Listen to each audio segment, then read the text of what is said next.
বন্ধুরা, আমার কাছে সেই লাল পেয়ারা, আর এটাই পেকেছে, এটা একটু বড় হয়েছে, আর অনেক ছোট ছোট পেয়ারাও ধরেছে। এখন ছোট ছোট অনেক পেয়ারাই ধরেছে।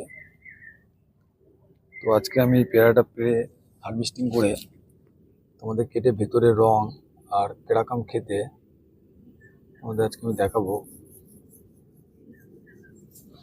দেখতে খুব সুন্দরই লাগছে, কিন্তু পাকার সাথে সাথে একটু সাদা ভাব এসে গেছে।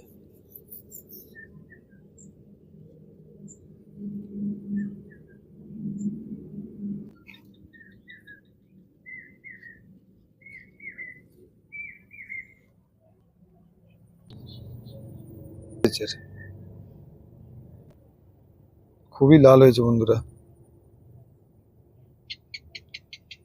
খুব সুন্দর।